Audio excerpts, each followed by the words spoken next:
อ้าวเลยเทศจากนาทีหนึ่งก่อนเด้อ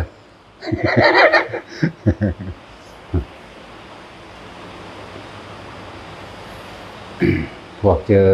กับความรู้สึกทางกายหรือสภาวะต่างๆอันนี้นิ่สำหรับผู้ที่ภาวนาเข้าไปเกิดสภาวะการรู้เห็นการได้กินการได้ยินเสียงตลอดทั้งความรู้สึกทางกายเด้อทุกอย่างที่มันเกิดขึ้นบ่ว่าสิโยกร่างกายโยกเดี๋ยวเริ่มต้นด้วยว่าคนที่จับจุดอุณาโลมเป็นแล้วคนที่เข้าใจแล้วคำว่าฐานที่ตั้งแห่งจิตเข้าใจแล้วคำว่าสมาธิคือว่าจิตตั้งมั่นอยู่ได้ที่ฐานแห่งที่เดียวในความรู้สึกเดียวคือระหว่างกลางหน้าผากเขาเองให้เข้าใจดีแล้วต่อมาในความรู้สึกที่มันเกิดต่อไปเรียกว่าปีติอื่นๆมันก็แทรกขึ้นมาถ้าเฮาน่วงอยู่ในระหว่างกลางหน้าผากได้แล้วบางคนก็โยกซ้ายหรือขวา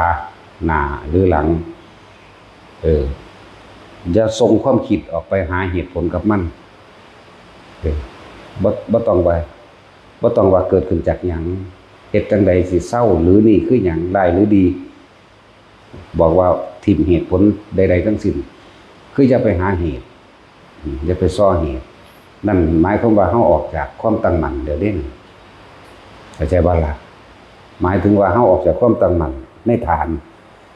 คือเฮาเอาฐานเดียวเลยจึงบอกว่าทุกคนให้เอาฐานเดียวสมฐานมัน40มันได้เฮาเอาฐานเดียวนี่เอาแต่ความรู้สึกตัวในตัวเดียวนี่โยกก็ให้รู้โยกมันก็รู้โดยของมันเองโดยธรรมชาติกายรู้อยู่แล้วแต่ว่าบ่ต้องเอาความคิดออกมาหาเหตุผลโยกซ้ายขวาต้องการให้หยุดก็แค่ใส่ความรู้สึกหยุดเลยเหมือนกันบางทีก็ขนลุกนี่ แต่คำว่าโยกสั้นซ้ายหน้าหลังซ้ายขวาภาษาบาลีว่าพระภารณาปิติถ้ามีอาการขนลุกแทรกซ้อนขึ้นมาบัดขนลุกตามไทยทอยตามตัวตามหลังตามหัวหรือทั่วทั้งตัวก็จังเรียกว่าเป็นปิติแรกนะขุตตกาปิติคือภาษาบาลีว่าขุตตกาปิติมีอาการขนลุกปิติ2ปิติแต่มันสิขนลุกแบบใดก็ช่างบ่ต้องไปหาเหตุผลกับมันบ่ต้องไปหาว่าผีบ่มาเอาบุญบ่แล้วความคิดมันสิแล่นบุญหาผลสรุปมั่งหาหยังก็สร้างคือพยายามอย่าคิดออกอยู่จุดเดียวถ้ามันเป็นจังซั่นอุณาโลมมันก็เกิดอยู่แล้วนี่ถ้ามันสิคิดเข้าลมเข้าใจบ่ล่ะวิธีกันมันนั่นน่ะคิดเข้าลมมันจังสิเชื่อมกันมาขึ้นมาเองก็เป็นอันเดียวอยู่คือเก่าอยู่คือพยายามจะเอาความคิดหนีออกจากกายแม้นมาคิดความรู้สึกอื่นก็เอิ้นว่าหนีออกจากจุดจิตตั้งมั่นออกจากตั้งมั่นนั่นแหละออกจากความรู้สึกเดียว นี่คือตัวแทรกบอกง่ายๆว่าตัวแทรกก็ว่าได้ตัวที่3คือมีความส่วนมากตัวที่ว่าขันนิกาปิตินี่หมายถึงมันสิปลื้มปิติจิตขึ้นมาเกิดความรู้สึกแน่นหน้าอกนี่เป็นแน่นด้วยความปลื้มดอกแน่นด้วยปิติแน่นด้วยปราโมทย์ดอกแต่ตัวนี้เวลาฟังธรรมมันจังเป็นดอกคือจิตมันยอมรับมันเลยร่วมมาแบบยอมรับมันจังลักษณะคือให้หรือให้ออกมาเลยก็ปล่อยให้โลดอันพวกนี้สิเป็นเฉพาะฟังธรรมแต่ว่าถ้าเฮาไปนั่งสมาธิหรือเดินจงกรมสิบ่ค่อยเป็นสิเป็นอย่างอื่นสิเป็นขนลุกสิเป็นโยกหรืออันตัวที่4บัดนี้โอกันติกาปิตินี่คือมีแสงสว่างเกิดขึ้นบ่แม่นแสงน้อยหรือแสงใหญ่หรือแสงอ้อมโตหรือตาเฮาเห็นดิบๆนี่ก็ช่างคือบ่ได้หลับตาเดินจงกรมก็เป็นนั่งมื่นตาก็เป็นนั่งหลับตาก็เป็นแต่เฮาอยู่นี่ให้เน้นมื่นตาบ่ให้หลับตาแต่ว่าหลับได้อยู่ก็บ่ผิดหยังดอกเพียงแต่ว่าจะให้ทุกคนเห็นแบบบ่ต้องสงสัยไหมบ่ต้องส่งความคิดออกไหมนั่นแหละบ่ต้องไปสงสัยเห็นก็คือเห็นโลด บ่ต้องว่าเกิดขึ้นจากหยังบ่ต้องว่าเทวดามาเอาบุญบ่แสงพระอินทร์บ่แสงพระพรหมบ่แสงนั่นแสงนี่แสงธงแสงธรรมพวกนี้บ่ต้องไปคิดออกเลยอยู่ในความรู้สึกเดียวเหมือนเดิมเดินกันใส่ความรู้สึกเดียวหน้าผากเหมือนเดิมนั่นแหละแก้ตัวนี้ไปอีกตัวที่5ก็คือตัวอุปงคาปิตินี่สื่อบาลีมันเหมือนกายลอยขึ้นหรืออ้วนขึ้นมันสิเบ่งอึ้งดึงขึ้นระดับแบบนี้เดินยืนนอนนั่งเป็นเลยทั้งนั้นแม้กระทั่งมือสะบัดก็เป็นยืนเดินนั่งนอนได้เป็นได้ทั้งนั้นคือเฮานอนนี่เวลามันสิสะบัดปึ้งออกไปโลดเฮาก็ใส่ความรู้สึกของเฮาเองเอามาไว้หม้องเก่ามันแต่แข้งบางที่ก็ใส่แบบเรียบทาบโตบางที่ก็เอาลงมาแบบนี้เวลานอนบางที่ก็นอนเรียบลงเลยบางที่ก็ค้ำหัวค้ำเอาเมื่อสะบัดปึ้งเนื้อกระตุกจังซี่กระหูซื่อๆเด้บ่ได้ไปคิดหยังมันเด้อเนื้อกระตุกตามขากระตุกตามในเนื้อในหนังเฮาเองนี่แหละแล้วแต่มันสิขึ้นหม้องใดดอกแต่เฮาจับจุดเดียวบ่ออกจากจุดเดียวนั่นแหละ ไอ้คำว่าอกกันปฏิกาปิตินี่คือหมายถึงแสงสว่างเกิดขึ้นมันบ่แม่นแค่แสงบางที่มันก็เห็นบางที่มันก็ได้ยินเสียงบางที่มันก็ได้กลิ่นเด้บ่แม่นแค่แสงน้อยแสงใหญ่แสงทุกสีมีเบิดทุกสีแล้วแต่มันสิเกิดขึ้นอันนี้นี่ว่ารวบรวมเอาไว้ว่าแล้วแต่มันสิเกิดขึ้นทุกสีเขียวประกายพึกขาวประกายพึกเหลืองประกายพึกส่วนมากอันนี้บอกแต่ของเป็นผู้อื่นอาจจะเป็นนิ่มนวลตาอาจจะว่าล่ะเป็นแบบเหลืองแบบนิ่มนวลแบบอธิบายบ่ถูกแต่นี่ว่าประกายพึกโลดเขียวประกายพึกเหลืองประกายพึกหรือแบบทับทิมประกายพึกนะเป็นไปเบิดอย่างเช่นเวลาเดินจงกรมธรรมดานี่แหละแต่เฮาสิได้อยู่ความรู้สึกเดียวแสงว่าก็มาใกล้ๆเฮาเห็นอยู่แต่ว่าบ่คิดแล้วก็หลายแสงหลายสีหลายแบบแล้วก็แม่นอยู่ก้อนเดียวเด้อยู่บักหลายๆก้อนเป็นสายมาเลยก็เป็นแล้วก็บักใหญ่ซ้ำพัดลมพุ่นก็ซ้ำเด้แจ้งมาเบิดทีบนั่นแหละตาเฮาเห็นอีหลีนี่เด้ตาเฮาเห็นทางอีหลีนี่แต่บ่คิดบ่นึกหยังเลยกรบแสงเทียนเฮาเบิดเลยว่ามันแจ้งแต่บ่คิดอยู่หม้องเดียวเลยคืออย่าหนีออกจากความตั้งมั่นแต่ให้ทุกคนเข้าใจเวลาเฮาเลิกเดินมาให้เข้าใจว่าวิปัสสนาเนี่ยคือเห็นตามความจริงว่าสิ่งนี้เกิดขึ้นแล้วมันก็ดับไปเข้าใจบ่นี่บ่ควรเอาเข้ามาถือเอาบ่เข้าไปยึดเอาว่ามืออื่นให้เป็นแบบเก่ามือใหม่เฮาเฮ็ดอีกต้องเป็นแบบเก่า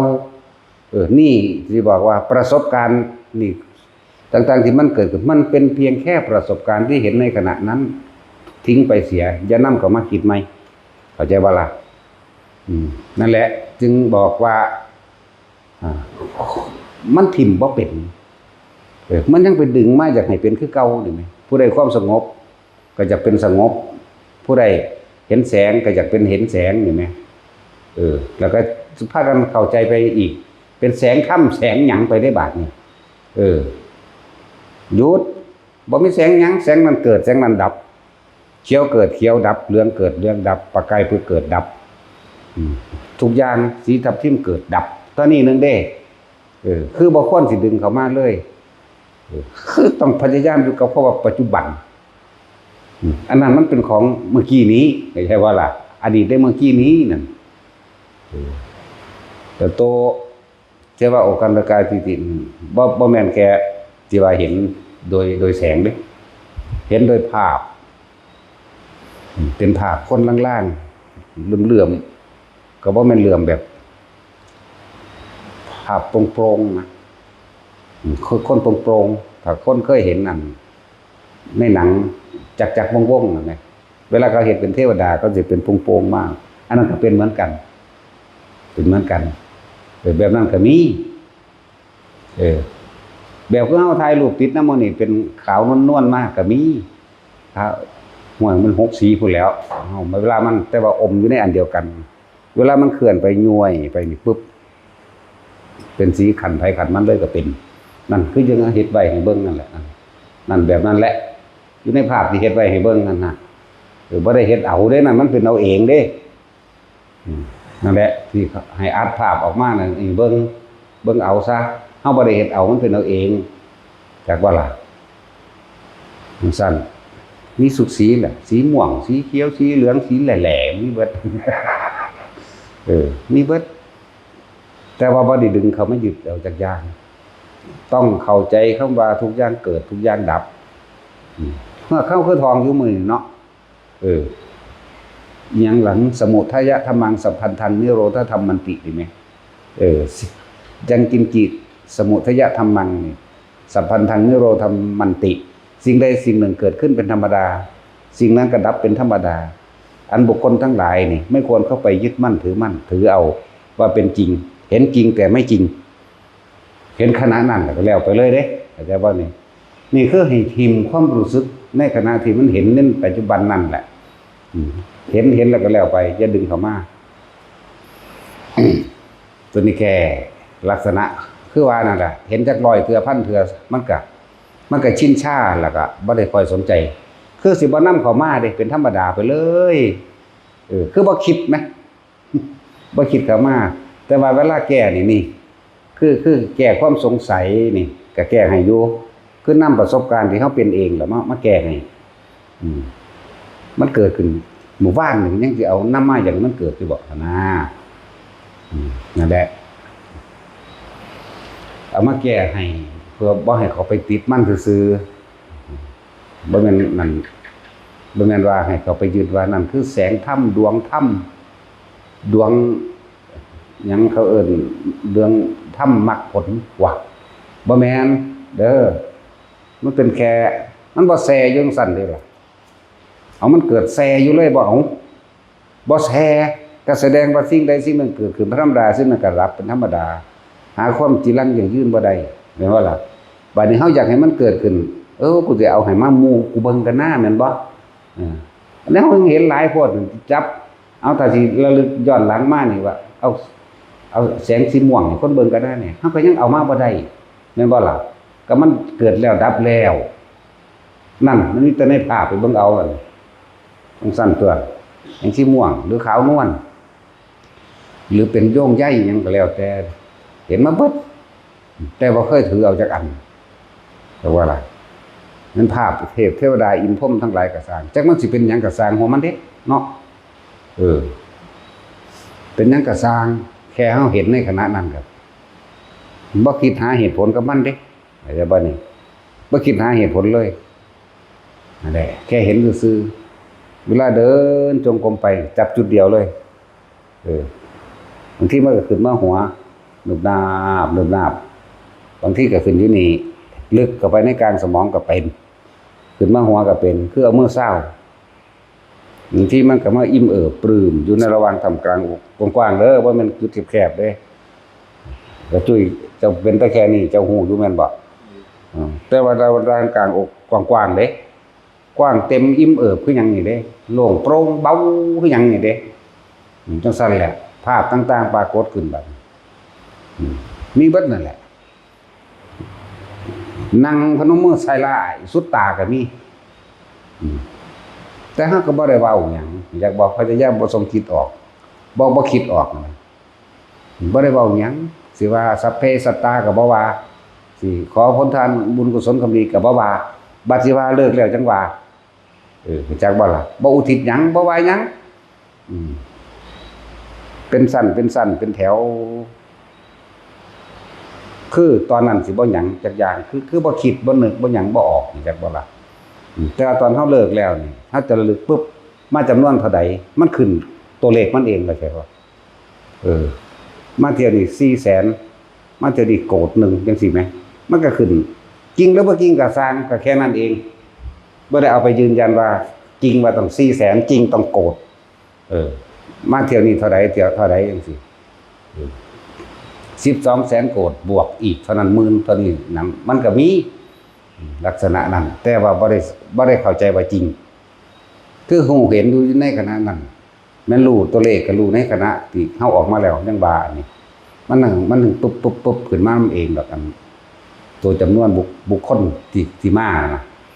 แต่ว่ามาจริงหรือบ่มาจริงบ่ยืนยันว่าตัดสินหยัง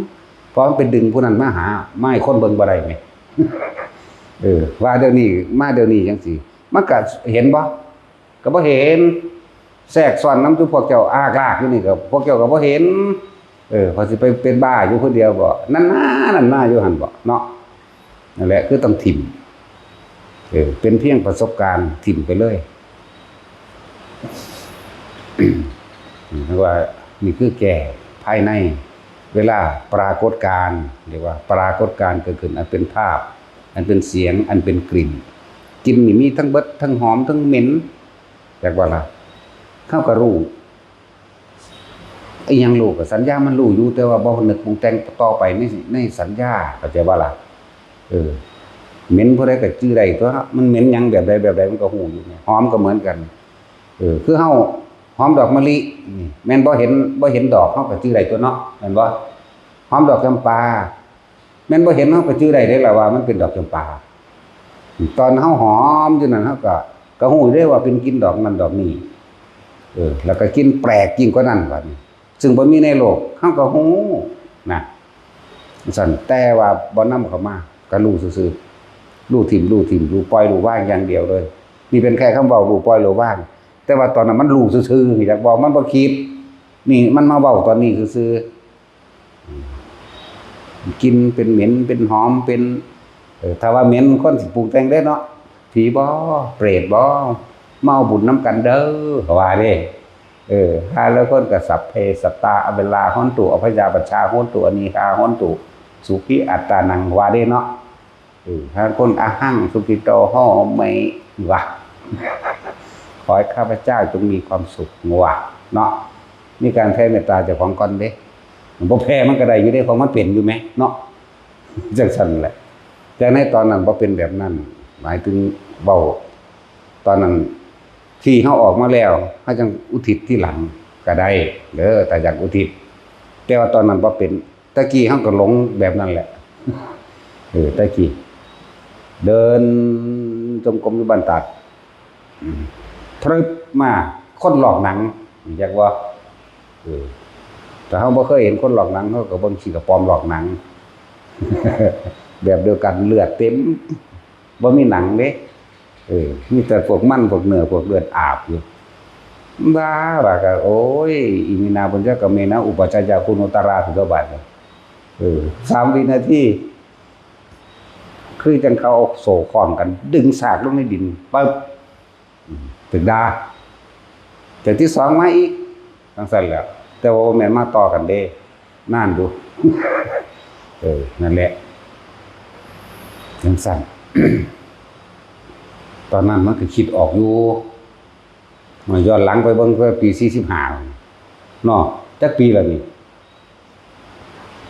อยากซั่นแล้วฮะพวกน่ะเบิ่งดูนั่นน่ะ20 กว่าปีแล้วแม่21 22 23 ปีแล้วแม่ที่ว่ามานี่แม่แน่มันเป็นมาตะโดแล้วเด้ในจังซี่เห็นก็เห็นมาเรื่อยๆอยู่แล้ว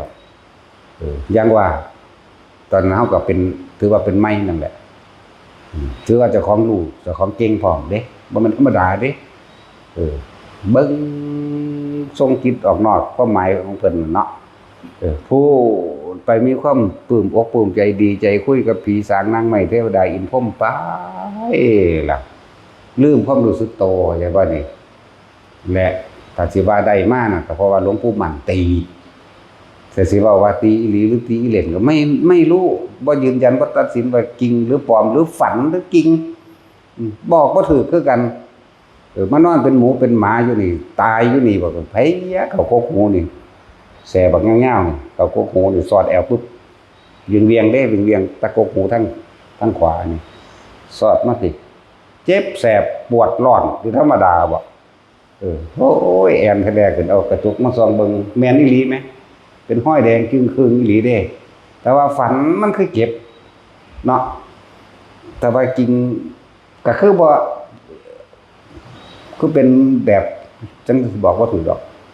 มันสั้นแล้วเป็นอาทิตย์พุ่นเด้ยังเศร้าจนเข้าใจว่าอยู่ในความรู้สึกโต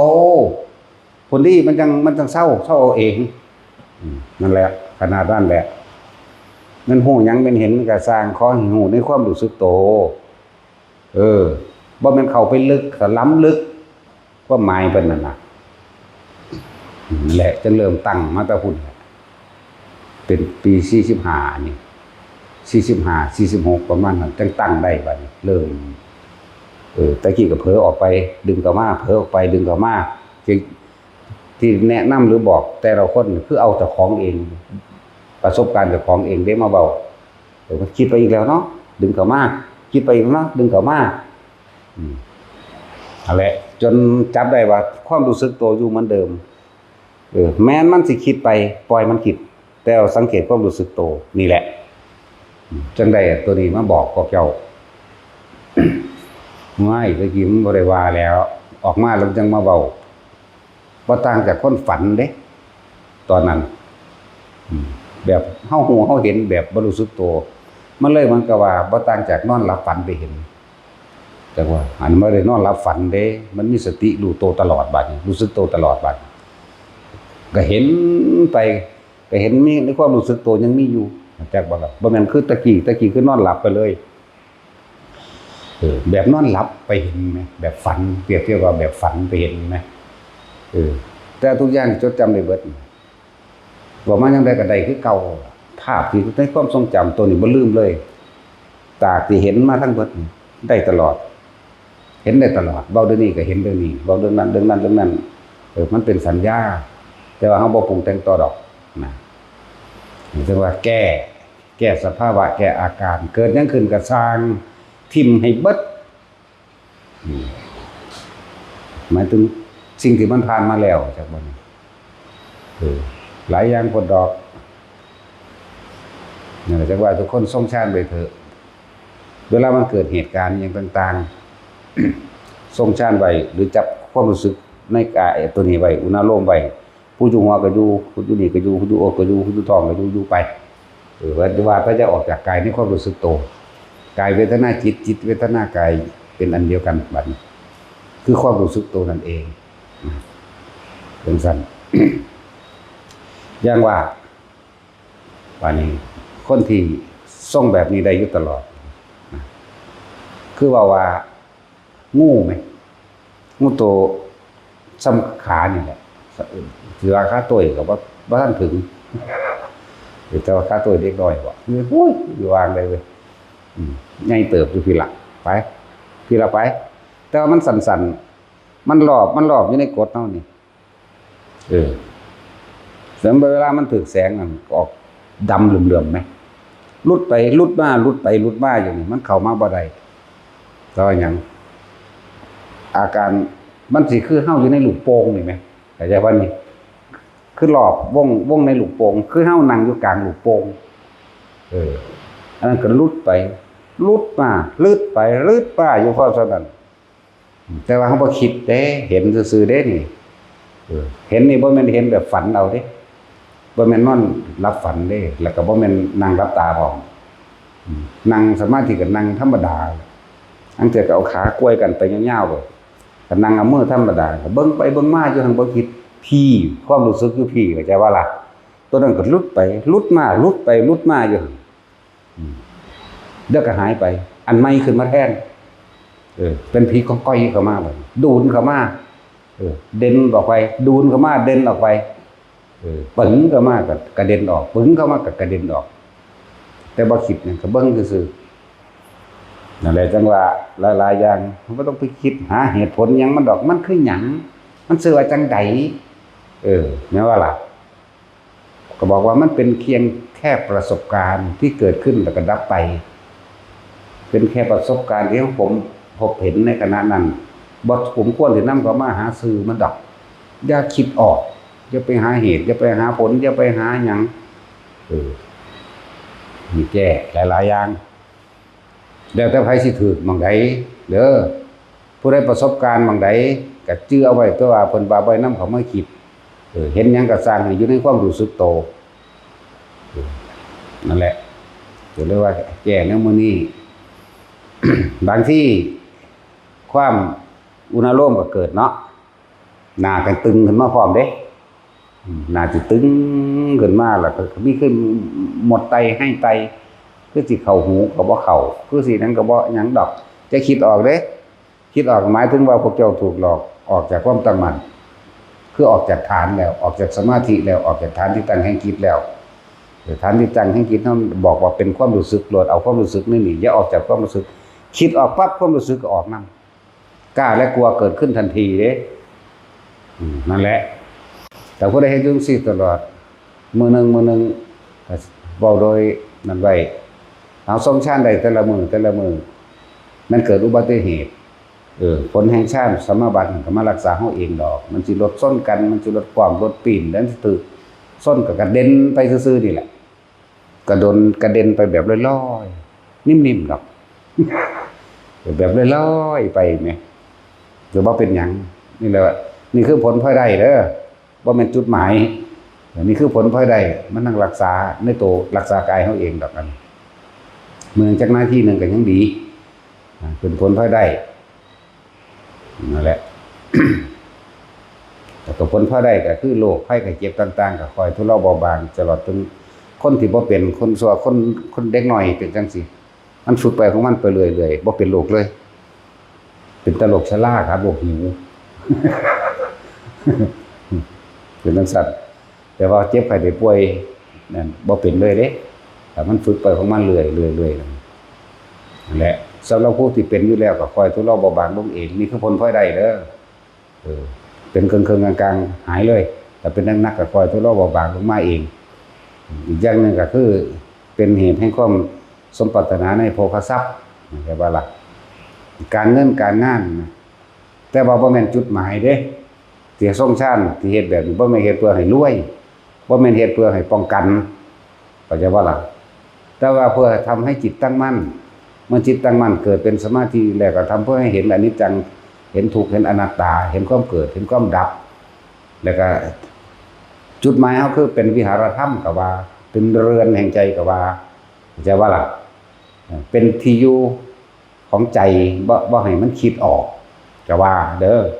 นี่คือจุดหมายมันจุดหมายบ่แม่นเฮ็ดให้รวยแต่ว่าใครอยากรวยก็เฮ็ดเอา แต่ว่าบ่แม่นเฮ็ดให้รวยเข้าใจบ่บ่แม่นเฮ็ดให้สมปรารถนาในเงินในทองในงานเด้ให้พวกเจ้าตั้งใจทำเพื่อให้จิตตั้งมั่นเพื่อสิเห็นอนิจจังอนัตตาเพื่อสิเห็นความบ่จีรังยั่งยืนของสภาวะวัตถุข้างนอกสังขารนอกและสังขารในคือความคิดเพื่อสิเห็นตัวพี่วิเด้จุดหมายมันน่ะแต่นั่นคือผลพลอยได้การเงินการงานก็คอยเป็นไปเองมันสิเอาเงินเอางานมันสิเอาเงินมาล่อพวกเจ้าออกจากการฝึกการปฏิบัติธรรมเข้าใจบ่ล่ะมันสิเอาพวกนี้เด้บางพวกก็ไปหาเห็นเลขเห็นหวยเด้อเศร้าเด้อเห็นที่แรกกูบ่ซื้อดอกเว้ยออกเดี๋ยวที่สองยึกๆยักๆออก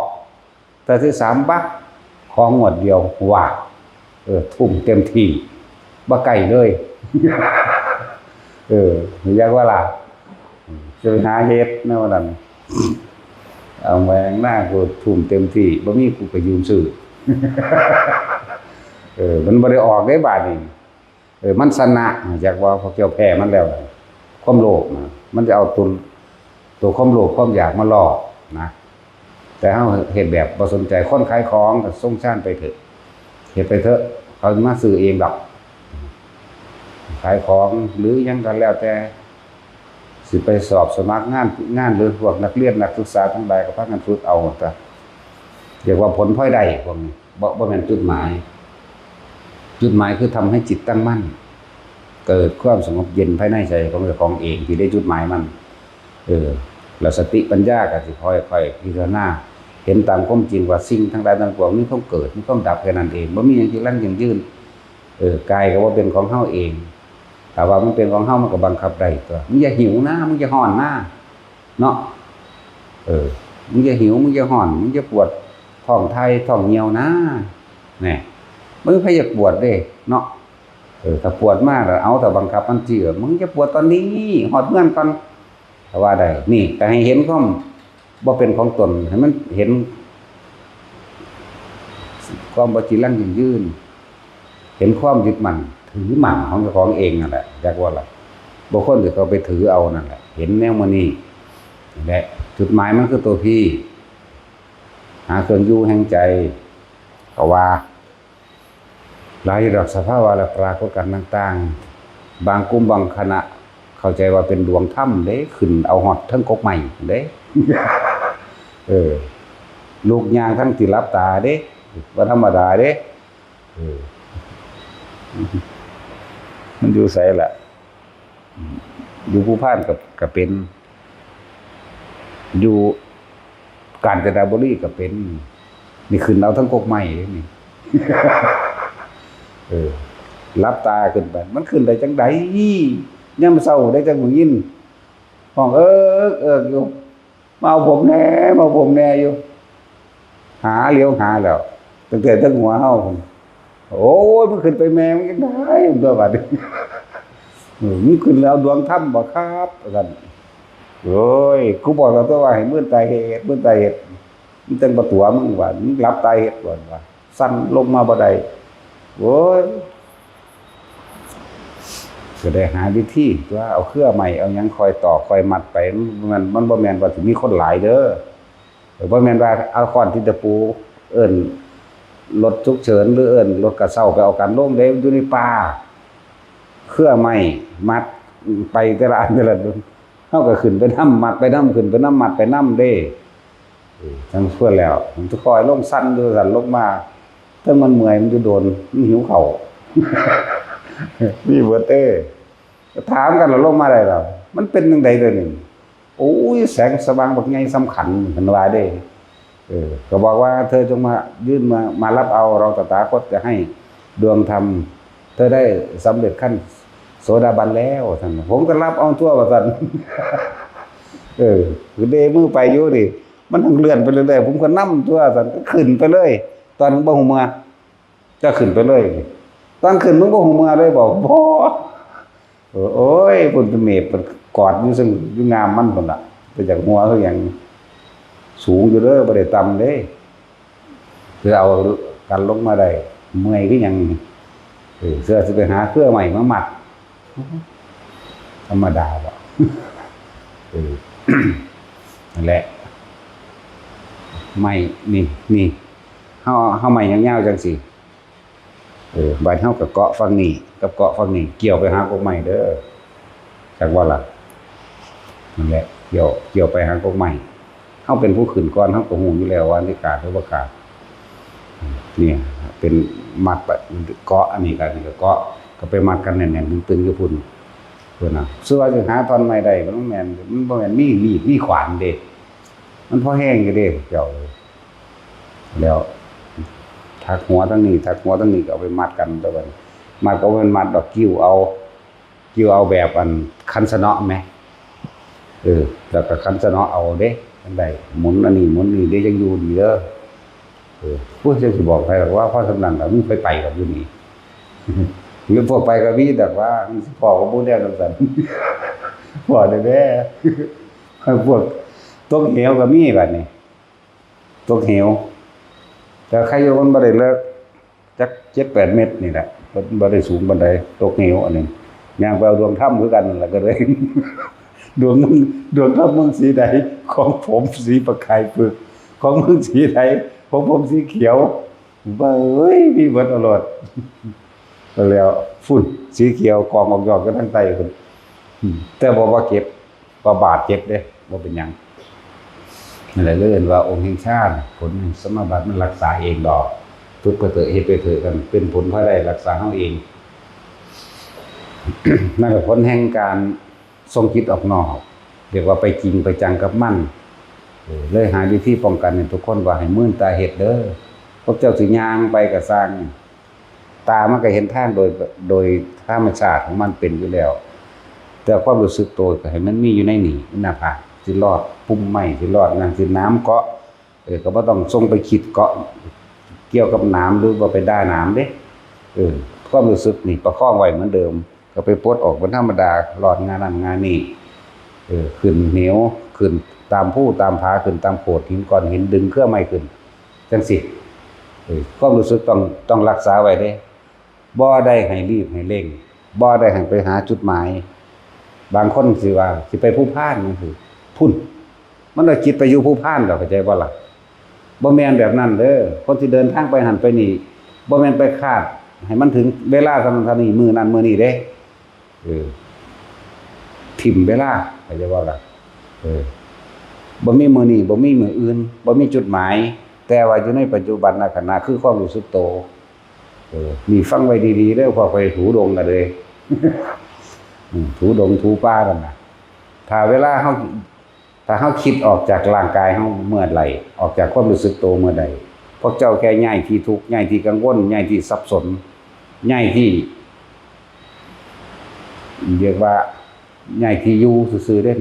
แต่มันตายตอนนั้นจิตสิไปตั้งอยู่หุ่นจักว่าจิตมีที่ตั้งคือว่าเอานี่สิไปทำพระเวทเนาะ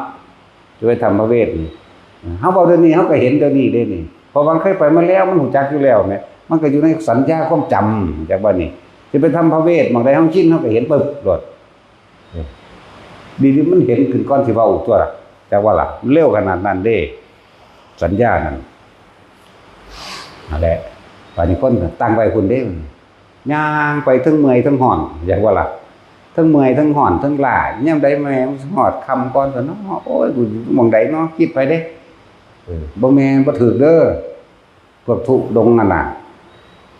พวกย่างไปนั่นน่ะอยู่พีอยู่หน้าผากเฮาพีไปซ่าๆมีบอกแนวทางว่าบ่ได้ออกมันสิถึงหรือบ่ถึงก็ช่างมันพอเฮาบ่คิดออกจากความรู้สึกในกายของเฮาเองบ่ออกจากหน้าผากเฮาเองนั่นแหละเป็นแบบนั้น คนบ่ได้ให้คาดคะเนในอดีตหรืออนาคตอีหยังให้อยู่ในความรู้สึกตัวปัจจุบันก็บ่มีสำเร็จอยู่ในความรู้สึกตัวแต่ว่าเพียงแต่ว่าเว้าฟังเข้าใจซื่อๆได้นี่ว่าอยู่ในปัจจุบันเด้อลมหายใจเด้อหน้าลมเด้อหน้าผากเด้อเด้หัวเด้อผู้อยู่หัวหน้าอกเด้อก็ผู้อยู่หน้าอกท้องเด้อผู้อยู่ท้องอย่าออกจากจุดนั้นจุดเดียวจิตเดียวความรู้สึกเดียวคนน่ะว่าขนาดนั้นแหละญาติว่าเข้าใจจุดเดียวจิตเดียวความรู้สึกเดียวจะออกจากตัวนี้ถ้าความคิดออกมันออกเอานำเลยเด้จักบ่ล่ะความคิดออกไปนึกไปปรุงไปแต่งไปเลยมันนำกันออกไปเลยแล้วก็สิมีพอใจบ่พอใจเลยล่ะบัดเวลาคิดออกไปหาคนหาสถานที่ลักษณะนั้นอันนั้นจังว่าให้ฝึกแบบมื่นตาเห็นกันมันเห็นตาดีๆนี่แหละแสงยังลอยมากกับสารหอดจับเบิ้งคนเด็กแบบบ่คิดจักบ่ล่ะจับเบิ้งแบบบ่คิดว่างไว้หอดต่อมาอยู่เนี่ยมาเศร้ากันยังอีหลีในน้อยถอยปลายนิ้วก้อยนี่ก็มีสีเหลืองอำพันสีชมพูแก่ๆจังซี่นะมีอีหลีเด็กที่ได้7-8ก่อนก็รอกกระแลคือขี่ม้าขี่กระต่ายอย่างนั้นพวกเจ้าเข้าใจว่าเขามีเศษลูกแก้วพญานาคบ่สายขี้หินเนาะ ขี้หินสีซื่อๆได้ดันน่ะจักว่าล่ะมันสั่นแหละมันบ่ได้เงินบ่ได้สะอ่อนเลยบักใหญ่มากจับเอาไว้อยู่2ก้อนอยู่พอให้คนได้เบิ่งก้อนใหญ่ๆอยู่หรอกถ้าว่าแก้วพิเศษก็มึงโดนบรรดาท่องให้กูเดี๋ยวนี้ก็บ่เห็นมันออกมาไหมทุบทิ่มแล้วอีกอันนึงบ่เห็นแมงสิได้หยังก็ก้อนที่ตะปูที่โป๊ะแตกก็เป็นแก้วธรรมดานี่แหละก้อนที่ตะปูตีแตกเลยกูเห็นว่าแมงสิพิเศษจังคนเป็นบ้านะมึงนี่บ่ว่าดิตั้งแต่บ่แม่มันก็อยู่ตะมันคนมันเป็นบ้าเอาเองคิดเอาเองว่าเอาเองเนาะมันก็อยู่ตะมันจังซั่นแหละนี่เยอะแยะเจ็บแต่เดี๋ยวนี้ก็มียังบ่เจ็บคนเป็นบ้าตัวสิมาหยังเลยทองคำมาเนี่ยเอาแมงเบิดบัดกูเอาแน่อันนี้ย่านกันมันบ่มาหรอกล่มโลกเลยเนาะเอาแน่อันนี้มากูจะเอาไปขายขายมาเห็นคนอยู่ดีกินดีเนาะ แต่เสือกบ่มาจังเถื่อนะเนี่ยจังซั่นมาแม่งยังภาษาหินขอหลอกกะแหล่เนาะขายเลยนี่ก็ใครแต่บ่ให้ไปหลงไหลนี่นิมิตต่างๆเด้อนิมิตกลิ่นก็เหมือนกันแต่ไปหาเหตุผลมันหูอยู่ในสัญญาว่าเหม็นมันหูอยู่ในความรู้สัญญาความรู้สึกว่าหอมว่าเหม็นว่าหอมเห็นยังกระสร้างมันก็เห็นตามนั้นแหละจะไปคิดออกแล้วจะคิดออกย่านเด้บางทีมาเปื่อยๆคนหลอกหนังเรียกว่ามาเปื่อยๆดูบ่ดอนคนหลอกหนัง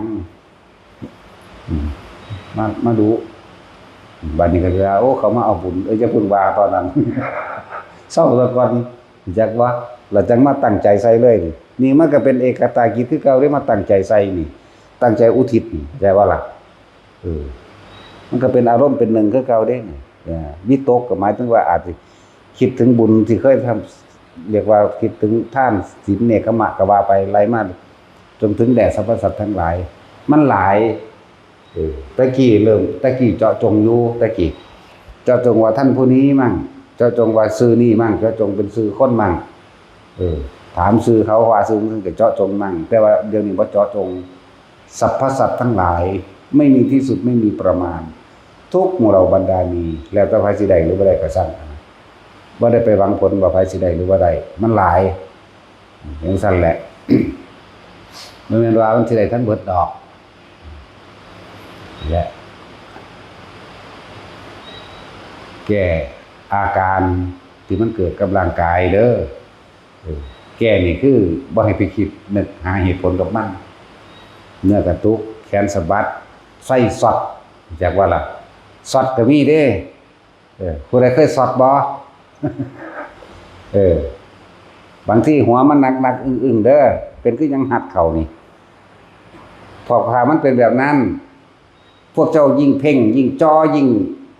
นักอกนักใจกับมันนั่งหัดเข่าเด้จากว่าล่ะบ่ต้องไปสนใจตัวนั้นให้ใส่วิธีนี้แย้มปากน้อยๆจากว่าเราสูดลมหายใจเข้าลึกๆขนลุกสู้ซ่าขึ้นตามไททอยตามกระมับบัดนี้แล้วก็ปล่อยลมออกกระซ่าครั้งที่2ก็สูดขึ้นอีกครั้งที่3ก็สูดขึ้นอีกสัก3เทื่อมันก็คลายของมันเองแล้วก็จับจุดอ่อนๆเอาหางเคร่งหางเกร็งหางต้นมาบ่ได้โตนขึ้นรถได้บางนี้คือยังสิโยดออกนี่เด้เข้าใจบ่ล่ะจังซั่นวิธีแก้แย้มปากจักหน่อยสูดลมเข้าทั้งปากมันสิวื้อขึ้นนี่ดอกบัดข้างไททอยแน่ขมับแน่วืดขึ้นบางทีก็คนลุกทั่วโตไปพร้อมเด้แต่คนเด้อแต่วิธีแก้ก็คือแบบนั้นให้จับอ่อนๆจะเข้าไปเลิกที่บอกว่าจะเข้าไปลึกหลายคมปิติเอาไว้ได้เพียงครึ่งๆกลางๆนะสั้นพวกไฟซอสก็เหมือนกันเด้อพวกไฟซอสเฮาเอาผ้าห่มกวมหัวนี่เอามือกรีดแตกพากๆเด้เรียกว่าล่ะผ้าห่มนาโน่แม่น้อยบ่หาตานาโน่ดอกว่ามันก็สุแนวล่ะบางคณะแม่นริ้วคุบมือขีดจังซี่เห็นวงกลมจ้าเป็นน้องเฮาได้ขีดไปขีดมาก็เป็นไปอะไรวิธีแก้ก็ใส่แบบเดียวกันเด้อหังเคร่งจับคนจังสิสอดลงแล้วอันนี้เฮาบ่สอดดอกมันจะฟ้ามือเลยอันนี้อันนี้บ่สอดปัวอันนี้นั่นแหละใส่แบบเดียวกันสูดลมหายใจเข้าลึกๆแล้วคลายออกลึกคลายออกสัก3รอบแล้วก็จับเบิ่งนี่สอดอีหลีเด้นี่แต่เป็นคือเฮาออกจากจับประตูนี่แต่เปาะซะเจ้าของเด้เป็นคืออันเห็นแม่งอดเวลาเฮาสอบคือกันนั่นแหละมาบ่ได้ลักษณะนั้นนั่นแหละถ้าเฮาแตะเบิ่งถ้าเอาทางนี้แห้งเด้เอาทางหลังมือนี่หลังมือด้วยแขนแห้งแต่ถ้าเอานี่เอาแตะสักกันตัวมันที่เป็นดูดดอกเอาทางฝ่ามือนี่เหมือนกันกับไฟฟ้านั่นแหละอันนี้มันรับสัมผัสเร็วเนาะทางหน้ามันรับสัมผัสช้าอยู่เพราะมันหนาเนี่ยแตกพอแปะเลยมันแตกตูมเด้ แต่ก็แปะนิดหน่อยนึงดอก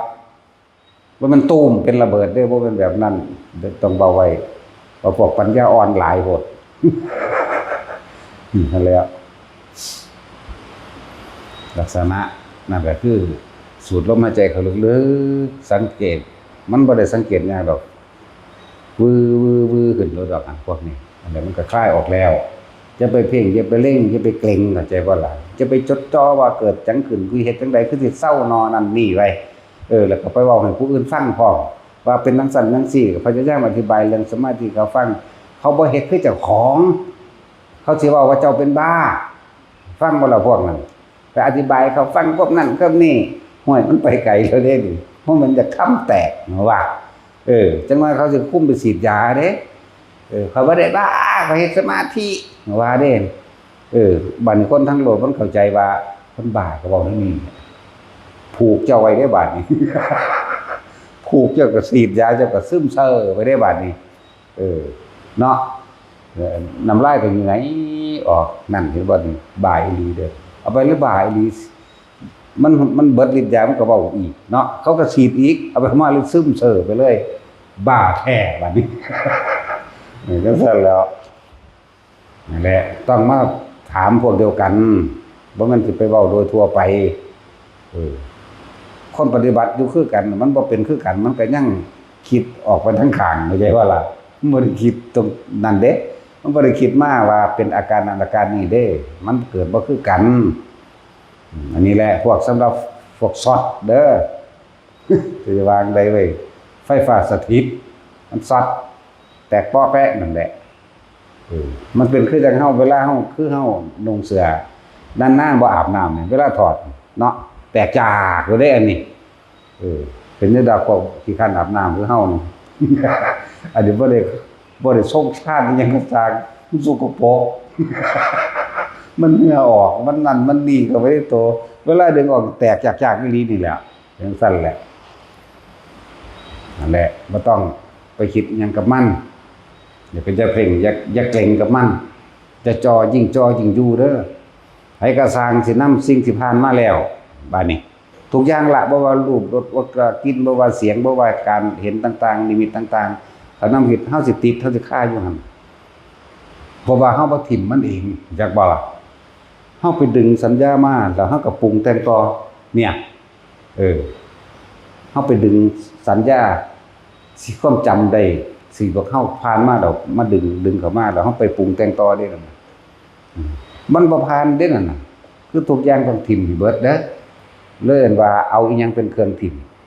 เอาลมมันเอาอุณหโลมมันมาอยู่กับมันทิ่มเอาเองเฮาบ่ได้ทิ่ม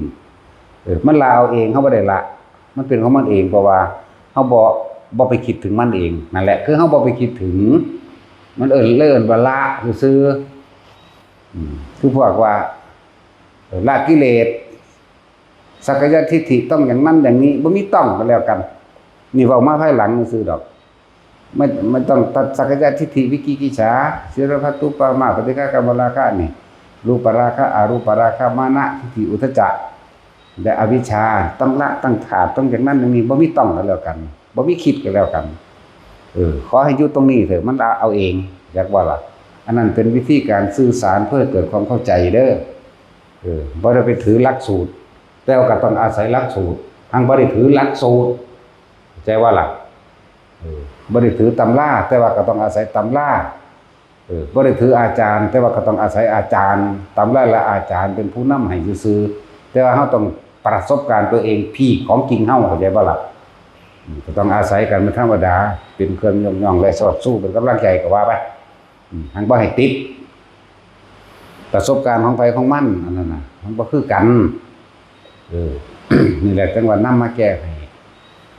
พวกเขาป่าเขาดงมันทั้งมีดอกสภาวะปรากฏการณ์หรือบ่เขาป่าแต่ว่าเขาปฏิบัติของเขาเจ้าอยู่แล้วนั่นเขาเจ้าก็เป็นของเขาอยู่แล้วเดินจงกรมไปจับจุดเดียวบางทีมันเป็นคือเฮาคอยสูงขึ้นตกใจเด้อุ๊ยคือเป็นแนวนี้นั่นออกหลับจักบ่ล่ะมันซ้ำเก่านั่นแหละความรู้สึกมันโกหกหลอกลวงพอเก่าไปคิดต่อมันเลยเป็นคือสูงขึ้นจังซั่นแหละสำหรับประเภทบางประเภทมันเข้าฌานก็มีเด้เป็นความรู้สึกคือเฮา ถึกหัดโตนี่ดอกเวลาคนสิเข้าฌานเดินตอนเดินจงกรมเข้าชั้น4นี่มันเข้าเอาเองดอกเขาบ่ได้ตั้งใจเข้าดอกตั้งใจบ่ได้พอของพวกนี้ตั้งใจคือเจตนาในการคิดละคิดต่างหากคือบ่คิดต่างหากมันสิเข้าไปของมันแต่ว่าความรู้สึกโตเฮาสิรู้อยู่เป็นหัดเข้าดอกเป็นค่อยๆตึงๆเข้าหัดเก่านิ่งปึ๊ดไปเลยบัดนี้ยืนขม้ออยู่หั่นแหละอันนี้เว้าให้ฟังคือยืนขม้อมันบ่ฮู้ขม้อหรอกอยากว่าล่ะพุ่นมันเป็นอีกแบบนึงมีสติรู้อยู่ว่างๆโปร่งๆบ่มีหยังเลยใสติงลิงแบบฮู้ยุบนะแม่นแสงสว่างจ้าดอกสำหรับเฮาใส่คำว่าอยู่หม่องนึงโล่งๆโปร่งใสไปเลยล่ะนะบ่แม่นใสแบบเฮาเห็นก้อนหินคือหม่องที่เฮาเห็นแบบเรียกว่าอากาศบ่มีหยังผ่านพาเลยแหมแต่ว่ามีอันรู้อันนึงอยู่หั่นอยู่จักบ่ล่ะมันมีตัวรู้อยู่หั่นครับรู้ว่าโล่งรู้ว่าโปร่งรู้ว่าว่างรู้ว่ากว้างไกลออกมาแล้วได้จังเว้ามันสิไปเว้าในหั่นได้เด้เพราะมันหยุดแล้วจักว่ามันหยุดเวลาเบิดทุกอย่างแล้วในตอนนั้นมันหยุดคักแล้วความรู้สึกก็ขาดออกจากร่างกายเลยพุ่นมันก็ออกมาเอาเองดอกมันมีผู้ใดตั้งใจเข้าได้ออกดอกเป็นใหม่ๆนอกจากผู้เพิ่นชินผู้เก่งในฌานสมาบัติต่างๆเพิ่นเฮ็ดได้จังซั่นแหละคือเพิ่นแสดงฤทธิ์จังซี่เพิ่นก็ฌาน4ก็ถอยออกมาซะก่อนจังไป3เด้เข้าไปได้แข่งกำลังมันเต็มที่ซะก่อนบ่ได้เห็นตอน4ก็แล้วกันนะโอ้ยสิเว้าเรื่องหลักการมันซื่อเนาะตั้งแต่1ก็มันเอาได้เทื่อหน้ามันไปว่าหาจัง4หาจังหาเนาะฮอดสมาบัติ8ก็ไปก็พอสำนั้นแหละหลักสูตรมันก็เว้าไปซื่อนั่นแหละฮู้จักคือดอกพอสำนั้นแหละไปก็เลยและนี่คือแก้วิธีการและอาการหรือปรากฏการณ์มันเกิดจากเสียงบางทีก็เสียงสวดมนต์เสียงสารพัดเสียงนี่ดอกเสียงฮือๆฮ่าๆเสียงขึ้นนกเว้ากันเสียงผีเว้ากันเสียงคนเว้ากันคือจังเขาจุดไฟนั่นแหละอยู่ซื่อๆก็เป็นกองไฟวาบเพราะว่ามีคน 3-4 คนเว้ากันปุ้มปั๊มอยู่ประมาณ100 เมตรตาเฮาก็เห็นนี่แหละบ้านเฮาย่างไปนี่มันก็เป็นจังซี่บ้านเฮาถอยมันก็ถอยว่าน้ำเฮาบ้านเฮานั่งมันก็หยุดมันจุไฟพร้อมเด้เขากับจุไฟนี่แปลว่าโอ้ยสิไปเว้านำเขาพวกคนไทยเพราะสำนั้นแหละบ่พอปฏิบัติเพราะปานใดดอกเนาะเวลาเขาจุไฟตามกันจั่วนี่ขี้ไฟแตกขึ้นจากเด้นั่นแหละนั่นแหละบ้าล่องไปเบิ่งอีกกันหน้านี่คิดได้บัดนี้จากวันคิดออกได้นี่ไปมันก็ไปจังซี่คือเก่ากลับบ้านมันก็กลับบ้านนั่งลงมันก็อยู่เหมือนเดิมนั่นแหละแต่เฮาสิตั้งใจฟังเขาบอกว่าเรื่องใดเงียบบ่ยินแต่เฮาให้เป็นเสลออยู่นี่จักว่าล่ะให้เป็นบ่ได้สนใจแหมเฮาบอกกันอุ้มอ้ำขึ้นมาแต่ว่าหังได้ทรัพย์มั่งบ่ได้ทรัพย์มั่งเด้ก็สรุปแล้วคือบ่ได้ความหมายหยังล่ะเอามาปฏิบัติต่อกับบ่ได้ดอกอันนี้เป็นหลายเทื่ออยู่นี่เป็นหลายเทื่อแหละแต่ว่าจนเข้าใจว่าอย่าคิดออกอย่าออกจากตัวนี้อย่าออกจากความรู้สึกนี้อย่ามีความคิดไปหาผู้นั้นผู้นี้อย่าไปหาเหตุผลเขาบอกกันเรื่องใดเนาะอย่าฮู้จักนำเขาเนี่ยหูยหลายอย่างกระดอดที่มันเป็นมาก็เลยเว้าอยากให้ทุกคนนั่นน่ะเวลาถ้าเจอแบบนี้ให้คิดถึงคำหลวงพ่อโอ้เพิ่นว่าบ่ให้คิดแต่คำว่าเพิ่นว่าบ่ให้คิดมันก็มันคิดเพิ่นว่าบ่ให้คิดอะไรมันจักว่ามันขนาดนั้นเด้จักก็ล่ะตาศีลนี่เป็นประจำพระองค์บากไงเหลืองอลามมากโอ้อาจารย์ว่าซั่นมันก็หายไปพร้อมกับโอ้อาจารย์ว่าหั่นแหละอาจารย์ว่าบ่ให้คิดแน่คิดได้นั่นน่ะอาจารย์ว่าบ่ให้คิดจักว่าล่ะมันก็หายวับไปตัวแบบเนาะเวลาตอนเพิ่นเป็นบักใหญ่เด้พระนี่แจ้งสว่างเหลืองนวลตาบ่ได้แสบตาคือเฮาเห็นหลอดไฟแบบนี้เด้เป็นแน่หั่นล่ะตามเราเบิ่งเราก็เห็นอยู่ดอก 2-3 เทื่ออยู่ดอก แล้วก็บ่เห็นอีกเลยนั่นแหละนั่นแหละคือบักบอบบี้มันว่าเป็นคลื่นจังซั่นจังซี่คลื่นจังได๋ก็สร้างของมึงก็มึงจะไปถามหาเหตุผลหยังกับมันบักห่านกูบอกแล้วว่ารู้ในปัจจุบันนี่นั่นเป็นแค่ประสบการณ์ผ่านมาแล้วยังจะไปถามซื่อว่ามันคืออีหยังมันคือปัญญาอ่อนเข้าใจว่ามันคือเป็นคลื่นแบบนี้หมาสิมากัดหมาก็หยุดคือจังมีคลื่นกระแทกมันออกมึงก็ฮู้แค่นั้นก็พอตัวมึงจะไปเอาซื่อมันเฮ็ดหยังนั่นว่าเป็นประสบการณ์ผ่านแล้วจะนำเข้ามาคิดต่อฉะนั้นให้ทีมให้เบิดบัดนี้ถ้าฮู้ซื่อแล้วเป็นอีกแบบนึงมาถามอีกแล้วเป็นอีกแบบนึงมาถามอีกแล้วคือฟ้ามือกันเด้บาดนี่มันเว้าฟังหยังบ่เข้าใจแม่นบ่ล่ะคือถิ่มจะมาหาสื่อหาเสียงกับมันชินในการคิดเห็นบ่นี่ตัณหาแห่งกุศลเข้าใจว่าหาความรู้เอาไว้ความอยากซ่อนความอยากเข้าใจว่าล่ะเข้าใจว่าล่ะบาดนี้มันเลยสิคิดเป็นอันใดก็มาถามเป็นอันใดก็มาถามเฮาตอบได้เบิดนั่นแหละภาษาสมมุนีเนาะบัดนี้เป็นนั่นดีแล้วเอาไปว่าเป็นประสาททิ่มบ่เป็นมันเป็นประสบการณ์เกิดขึ้นในขณะนั้น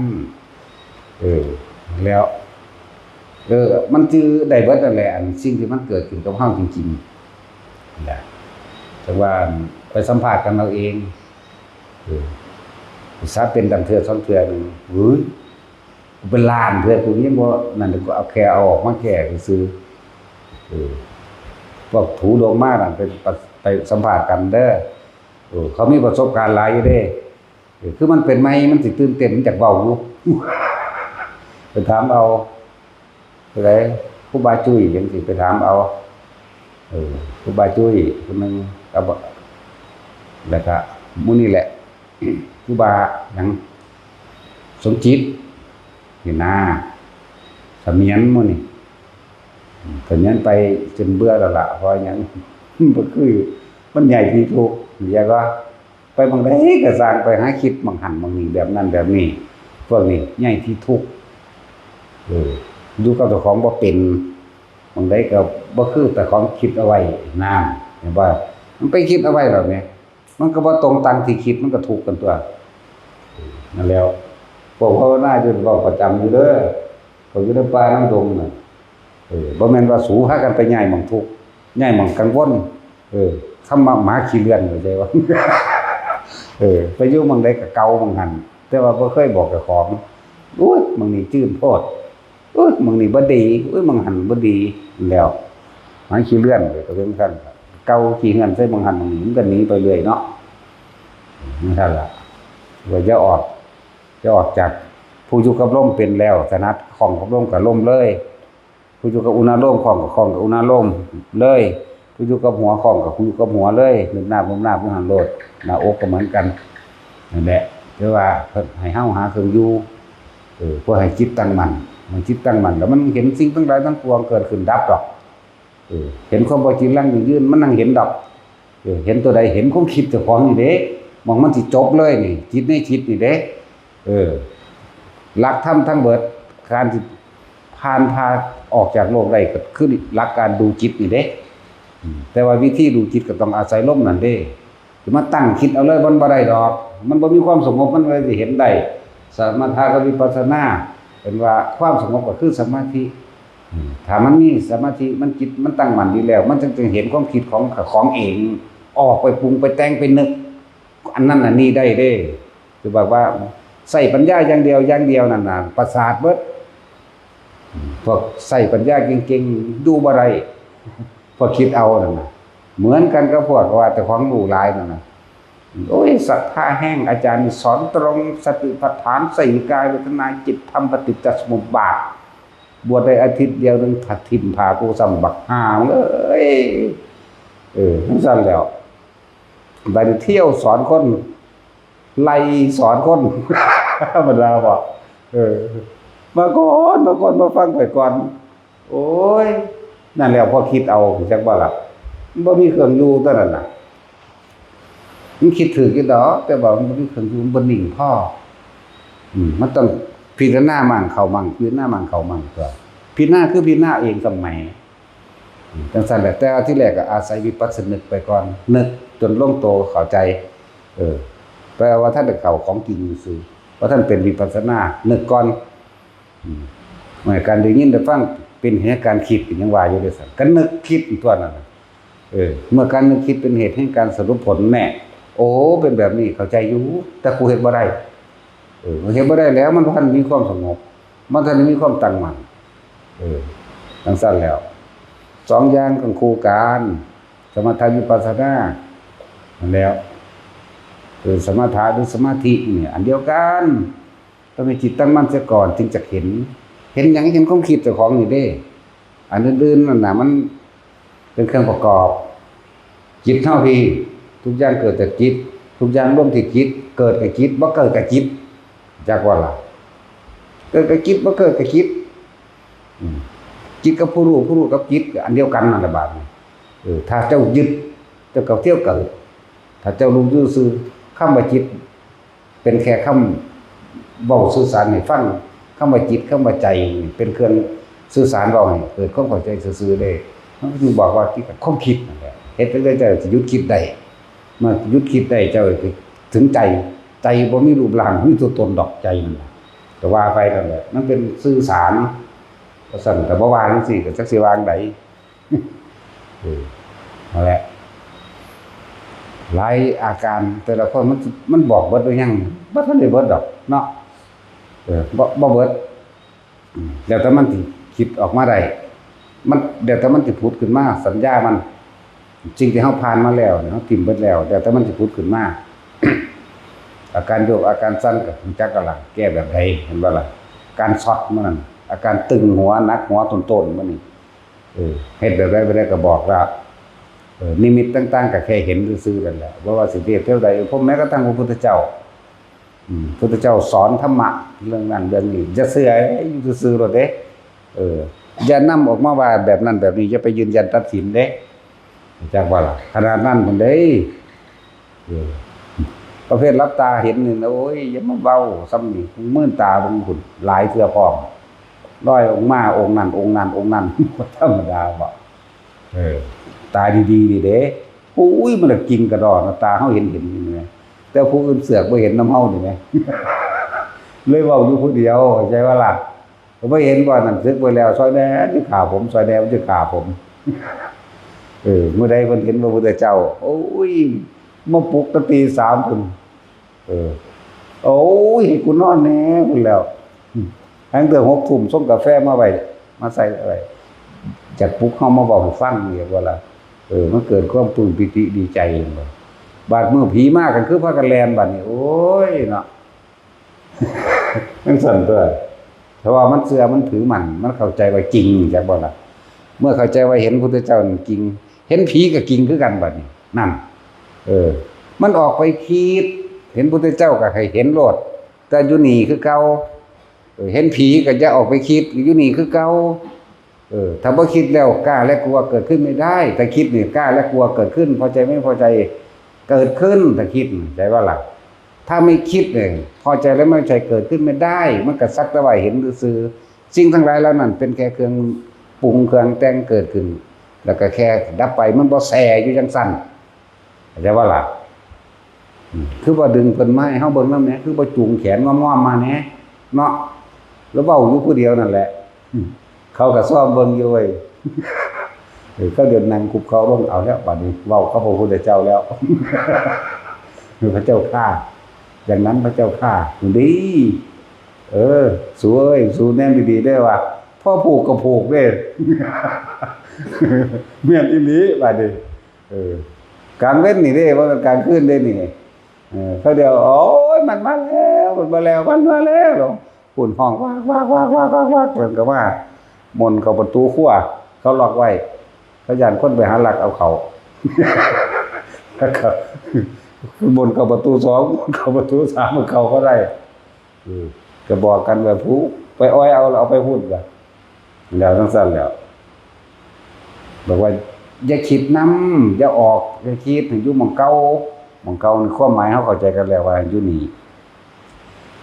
มันจะยืนยันอย่างไอ้นี่ได้อาจารย์เอาแบบว่าอาจารย์บ่เห็นสำผมไปได้บาทนี่เลยว่าอาจารย์บ่เห็นสำเพิ่นก็ดีละถือกันละกูบ่เห็นหยังดอกแต่เห็นกูสิเป็นคือมึงเหรอวะมันซั่นแล้วหลายอย่างนั่นแหละคือบ่ฟังความเพิ่นผู้เพิ่นผ่านมาก่อนเองแล้วจังซั่นผู้เพิ่นผ่านมาเบิดแล้วพวกงูใหญ่มันผ่านมาเบิดแล้วแต่ของว่าได้เห็นหมดงูซ้ำหลายก็นั่นอีกทุกประเภทซ้ำแหมประเภทแปลงร่างประเภท